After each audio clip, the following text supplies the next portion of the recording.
శ్రవణరంధ్రములని సత్కథలు పాడంగా లేశమానందంబు లేనివాడు. పుణ్యవంతులు నిన్ను పూజ చేయగ చూసి భావమందుత్సాహపడనివాడు.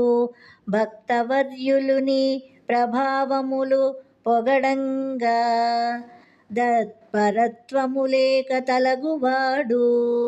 తన చిత్తమందుని ధ్యానమెన్నడు లేక కాలమంతయు వృధా గడపువాడు. వసుధలో నెల్ల వ్యర్థుడను వాడే అగును, మరియు చెడుగాక ఎప్పుడు మమత నొంది. భూషణ వికాస శ్రీ ధర్మపుర నివాస దుష్ట సంహార నరసింహ దురిత దూరా.